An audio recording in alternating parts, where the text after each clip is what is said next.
E eu queria te convidar nessa noite a abrir a sua Bíblia no Evangelho de João, capítulo de número 15. Vamos estar falando do versículo 12 ao versículo 17. João 15, versículos 12 a 17.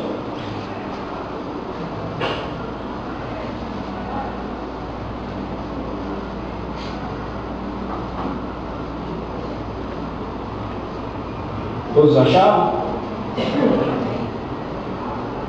Diz assim: o meu mandamento é este, que vos ameis uns aos outros assim como eu vos amei. Ninguém tem maior amor do que este, de dar a alguém a própria vida em favor dos seus amigos. Vós sois meus amigos, se fazeis o que eu vos mando. Eu já não vos chamo servo, porque o servo não sabe o que faz o seu senhor, mas tenho-vos chamado amigos, porque tudo quanto ouvi de meu Pai vos tenho dado a conhecer. Não fostes vós que me escolhestes a mim, pelo contrário, eu vos escolhi a vós outros, e vos designeis para que vades e deis fruto, e o vosso fruto permaneça, a fim de que tudo quanto pedirdes ao meu Pai em meu nome, Ele vos conceda. Isto vos mando, que vos ameis uns aos outros. Vamos fazer mais uma oração? Feche os seus olhos, curva a sua cabeça. Pai querido, Pai bendito, Tu conheces o meu coração, Tu conheces a minha vida, Senhor. Tu sabes o temor que cobre o meu coração de trazer a Tua palavra, Pai. Ó Deus, vindo do Teu trono, vindo do Teu coração, eu te peço, Senhor, assim como Tu falara, Pai, comigo, na preparação desse sermão, continua falando, a começar por mim, Senhor, ó Pai, quebra corações, ó Deus. Fala conosco, ó Pai, nessa noite, e que possamos sair daqui, ó Deus, transformados. O Senhor já tem falado através dos louvores, ó Deus, aqui entoados, e eu te peço também, Senhor, como servo que sou, fala conosco, ó Deus, em nome de Jesus. Amém. Prometo a minha esposa não ficar me mexendo muito aqui no culto. Ela está rindo, porque ela fala que eu deixo ela tonta. Eu vou para lá, venho para cá, para eu deixar ela meio tonta. Então prometo não me mexer muito. Irmãos, no capítulo de número 13, no bloco do capítulo de número 13 ao capítulo de número 17, João ele começa agora uma sessão completamente especial, uma nova sessão. Agora Jesus se volta integralmente para os seus discípulos. Jesus agora muda o seu foco e volta agora a sua direção para os seus discípulos e em especial para os seus apóstolos, o fundamento da nova igreja que iria começar ali. Jesus sai do local da ceia e agora a caminho dali do Jardim das Oliveiras, esse caminho que é feito do local onde foi a ceia até o Jardim das Oliveiras não foi feito, irmãos, em silêncio. Jesus, ele estava preocupado com os seus discípulos. Ele estava preocupado de como ele iria falar para os seus discípulos a respeito do serviço que agora eles iriam assumir. Assim, ele volta a sua atenção para os apóstolos pelo fato de que antes que ele fosse preso, julgado e crucificado, aquele momento seria a última oportunidade que Jesus teria para aconselhá-los, para que eles não viessem a imitar o caminho de Judas. Mas a permanência ali que os discípulos tinham com Jesus, aquela aproximação deles, Jesus agora chama aqueles 12 que permanecessem, chama e os aconselha que eles permanecessem na fé, ou seja, no amor de Deus, e que para que se manifestassem em suas vidas não as obras do diabo, mas que fossem manifestas nas suas vidas agora a obra do Espírito Santo de Deus. Jesus então começa agora uma parábola, e ele vem falando a respeito da vide, ele vem contando agora a respeito da vide, da videira. Ele vem falando de uma planta muito comum na Palestina naqueles tempos. Prontamente sugeriu agora a produção de frutos. E aqueles homens ali, irmãos, eles tinham a noção do que era uma vide e de que Jesus estava falando. Por isso que no começo do capítulo 15, Jesus inicia o seu capítulo falando: eu sou a videira. Além do mais, irmãos, para nós parece uma ilustração estranha, mas como eu já disse, aqueles homens tinham a certeza e a convicção do que Jesus estava falando a respeito dos frutos daquela videira, de frutos, não frutos colhidos comuns, mas de frutos espirituais. Jesus estava ali dizendo a respeito dos frutos espirituais que aqueles discípulos iriam então, a partir daquele momento, produzir. O fato de que algumas vezes as videiras elas falhavam em produzir os frutos, também era conhecido daqueles homens. Isaías, no capítulo 5, no versículo 4, ele diz assim: que mais se podia fazer ainda a minha vinha, que eu não lhe tenha feito? E como, esperando que ela desse uvas boas, veio a produzir uvas más, uvas amargas. Seu significado central, ou a ênfase daquela passagem que Jesus estava falando ali, ela deve ser colocada no lugar certo. Ou seja, embora Jesus falasse de diversas coisas ao mesmo tempo, como agricultor, videira verdadeira, dar frutos, ramos, tirar, queimar, produzir ou não, etc., não obstante, tinha uma lição principal. E assim como os ramos que dão frutos somente quando permanecem na videira, também os crentes só produzem frutos, irmãos, ligados em Cristo Jesus. Se você permanecer em Cristo Jesus. Permaneçam em mim, diz o Senhor. Jesus agora, ele avança do capítulo 15, versículo 1 até o 11, e começa agora a falar: amem uns aos outros. Somente quando permanecemos em Cristo e as suas palavras permanecem em nós, e o seu amor, é que nós somos capazes de continuar amando uns aos outros. Somente quando nós estamos em Cristo, somente quando nós estamos na palavra do Senhor, somente quando nós estamos no seu amor, é que nós podemos amar uns aos outros. No entanto, Jesus continua explicando essa verdade. Agora ele diz, retomando a sua palavra, que ele havia falado em João 13, versículo 34, e mostrando qual é o conteúdo da sua exigência. Jesus fala: o meu mandamento é esse, que vos ameis uns aos outros, assim como eu vos amei. Se nós olharmos para o texto grego, nós vamos ver que torna-se mais claro ainda que não se trata de um mandamento comum entre os outros, mas diz: o mandamento, o meu. Se você olhar, está escrito: o mandamento, o meu. Ou seja, a vontade de Jesus é uma só, que abrange tudo.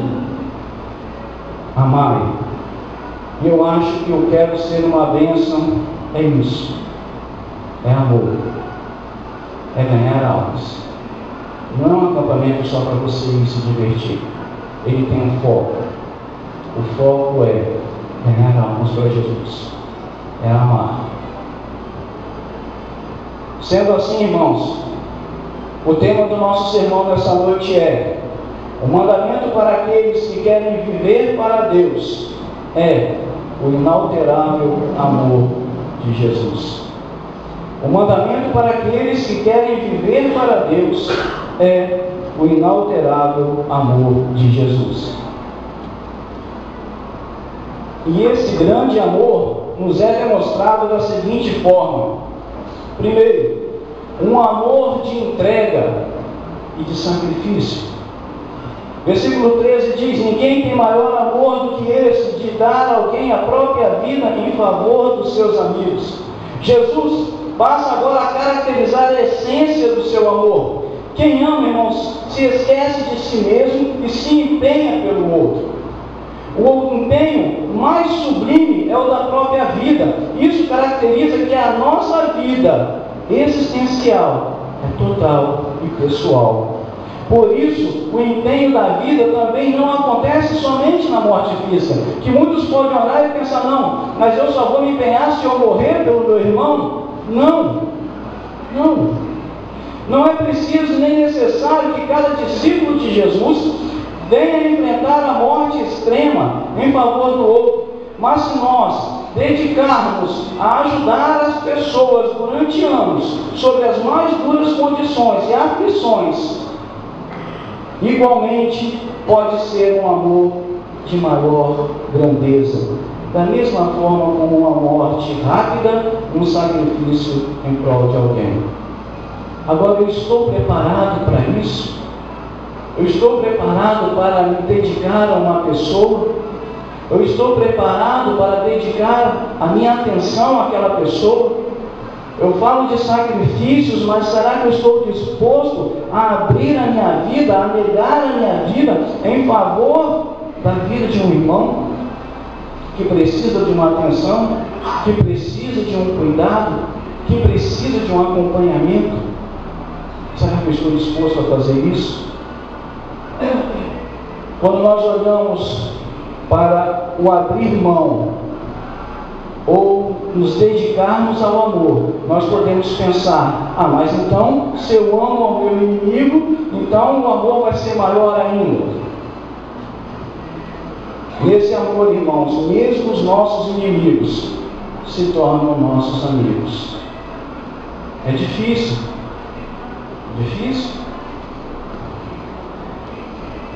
Quando abençoamos as pessoas por quem oramos, elas se tornam nossas amigas, mesmo que de sua parte ela nos odeie e nos amaldiçoe. Mas o mandamento de Cristo é: amai-vos. Amai-vos. Você tem que abrir o seu coração. Mas é meu inimigo. Ame-o. Ame-o com o amor de Cristo. Quando combinamos o versículo 12 e o versículo 13, nós observamos que o pensamento é esse: vocês devem continuar amando uns aos outros com o mesmo amor que eu demonstrei ao dar a minha vida por todos aqueles que são verdadeiramente meus amigos. Todos aqueles que são verdadeiramente meus amigos. Naturalmente, é verdade que este amor de Cristo, ele não pode ser imitado em todos os sentidos. Não tem como nós imitarmos o amor de Cristo, um amor salvador, um amor regenerador. Isso não tem como nós imitarmos. Mas há uma característica nesse amor que nós deveríamos pensar e refletir nessa atitude. Ou seja, a atitude de um irmão para com o outro. Isso é a natureza autossacrificial, ou seja, meu autossacrifício em favor do meu irmão. Mas infelizmente o que eu faço é o quê? Meu irmão está sofrendo? Irmão, eu vou orar por você. Muitas vezes o irmão precisa mais do que uma oração. Muitas vezes aquele irmão precisa mais do que simplesmente uma oração. Ele precisa de uma atenção sua. Ele precisa de uma ajuda sua. Ele precisa de que você pare e deixe de falar um pouco. Será que eu estou fazendo isso na minha vida? Eu estou abrindo mão um pouco de um espaço de tempo na minha vida em favor de um irmão? Eu creio que no acampamento você terá que fazer isso. Você muitas vezes terá de abrir mão do seu lazer para ouvir aquele que precisa. Você terá que abrir mão um pouco de estar junto com o seu amigo para poder olhar para aquele que precisa de você, para ouvir o que ele tem para falar. Você está pronto para isso? Você está pronto para abrir mão do seu tempo? Em seu amor recíproco, vocês devem estar dispostos à autonegação. É o que Jesus quis dizer quando Ele falou aquilo. Ele morreu por seus amigos. Além do mais, Ele morreu por eles, ainda quando eles ainda eram seus amigos, só na medida que Jesus tinha feito isso. Porque se nós fôssemos olhar, aqueles homens, eles ainda eram, por suas naturezas, fracos, ímpios, pecadores e inimigos de Deus, como diz Romanos 5, de 6 a 10. Um amigo de Jesus é aquele a quem Ele escolheu do mundo. Nós podemos ver isso no capítulo 15, no versículo 19, que diz assim: se fosseis do mundo, o mundo amaria o que era seu. Como, todavia, não sois do mundo, pelo contrário, dele vos escolhi, por isso o mundo vos odeia. Amigo de Jesus é aquele que Ele escolhe do mundo. Uma outra forma de demonstração desse amor é um amor que exige obediência. Você está pronto para obedecer? Você está pronto para se colocar à disposição de Deus? O versículo 14 diz: vós sois meus amigos. Mas tem uma vírgula e diz assim: se fazeis o que eu vos mando.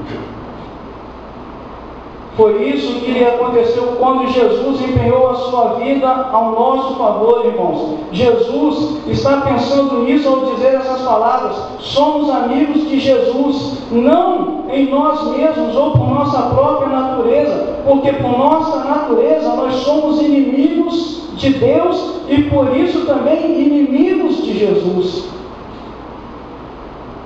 Amigos de Jesus nós nos tornamos somente através do seu amor, porque Ele nos escolheu, como nós podemos ver no versículo 16 e no versículo 19. Agora, porém, importa que da nossa parte, de fato, também sejamos amigos dele.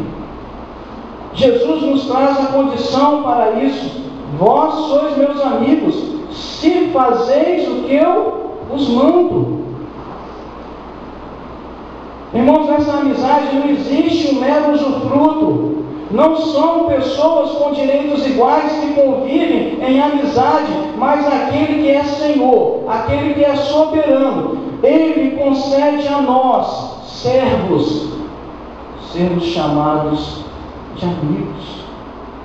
Ele que é o Todo-Poderoso, Ele concede para que nós, miseráveis pecadores, sejamos chamados de amigos.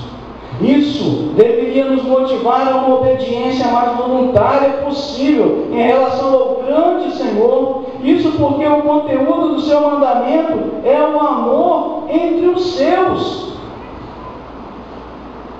O conteúdo do mandamento é amar-vos uns aos outros. Quão difícil que é muitas vezes, irmãos, você vê um irmão que não ama um outro irmão da própria igreja. Nesse aspecto fica claro que o mandamento de Jesus não é arbitrário, mas ele jorra da sua própria essência e precisa ser e necessita ser dado aos seus amigos. Jesus lhes ordena o amor. O amor. Ao fazer continuamente a vontade de Cristo, seus discípulos obtêm para si a certeza de que são seus amigos. Ou seja, que permanecem no seu amor. O modo como esses homens demonstraram, irmãos, ali a sua deficiência de caráter naquela noite, certamente foi um ato de glorioso e condescendente amor de Cristo ao dizer: vocês são meus amigos, porque aqueles homens fugiram, aqueles homens correram quando Jesus foi preso. Pedro negou a Jesus e ele diz: vocês são meus amigos.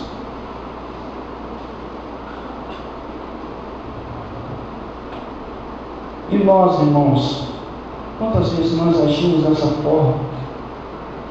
Negamos a Deus e Ele ainda olha para nós e diz: vocês são meus amigos. Quantas vezes nós fazemos como aqueles homens, tentamos fugir da aparência de Deus para a satisfação da carne, e Ele diz: vocês são meus amigos. Uma outra forma de demonstração é um amor íntimo. Versículo 15 diz assim: já não vos chamo servo, porque o servo não sabe o que faz o seu senhor, mas tenho-vos chamado de amigo, porque tudo quanto ouvi de meu Pai vos tenho dado a conhecer. Na sequência, Jesus expõe a glória dessa sua dádiva, irmãos. Num sentido pleno, Ele é o Senhor, e a pessoa a quem Ele chama ao seu serviço, na realidade, e de acordo com os padrões daquela época, era sim um escravo. Era um escravo. Paulo, ele diz assim: escravos de Cristo sou eu e Timóteo, diante dos filipenses. Escravo de Cristo sou eu e Timóteo. Isso ele fala diante dos amados filipenses. Esse é um título, irmãos, de honra também perante a igreja, e é isso que precisamos ter em mente, se queremos captar a palavra de Jesus em toda a sua magnitude. Jesus, como o Senhor ordena, e seus discípulos têm que obedecer e cumprir o que foi ordenado. Mas será que nós estamos fazendo isso? Será que eu estou cumprindo esse mandamento de Jesus? De amar o meu próximo? Ou eu digo assim: não, Jesus, o Senhor sabe, eu não tenho raiva dele, mas eu não quero que ele passe perto de mim. Eu não tenho ódio dele, mas se ele vier numa calçada eu pulo para outra. Eu não tenho raiva do meu irmão, mas se só tiver um lugarzinho vago do lado dele na igreja, eu fico em pé.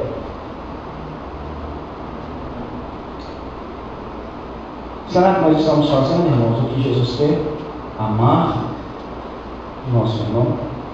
Porém, não se trata da obediência cega. Jesus inclui os seus escravos de tal modo na sua obra que eles se tornam seus colaboradores cientes e compreensivos. Jesus não guarda para si o relacionamento singular com o Pai, mas Ele nos envolve, irmãos, de um jeito no seu ministério, nos seus planos, que nós passamos a fazer parte daquele amor entre o Filho e o Pai e o Filho, e nós estamos ali juntos. Não há diferença. E por que muitas vezes eu quero me colocar longe do meu irmão? Eu não quero estar perto do meu irmão, que é tão pecador quanto eu. Imagina o relacionamento entre Deus e seu Filho, e nós participando do meio. Muitas vezes eu não posso estar presente no mesmo ambiente que meu irmão, porque eu digo: eu não me sinto bem. Eu não me sinto bem. Os discípulos não são mais chamados servos, como provavelmente estava ali implícito no capítulo 13, no versículo 16, mas agora eles são chamados de amigos.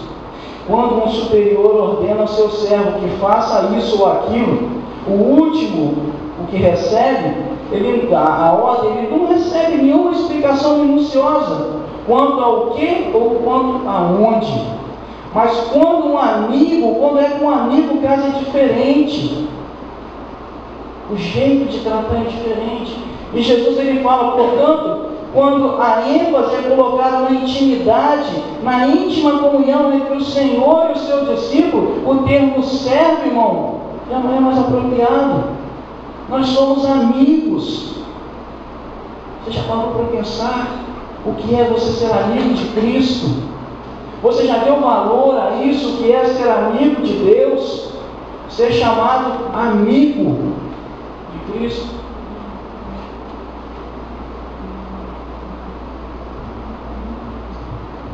Uma última forma de demonstração desse amor é um amor sem interesse e frutífero.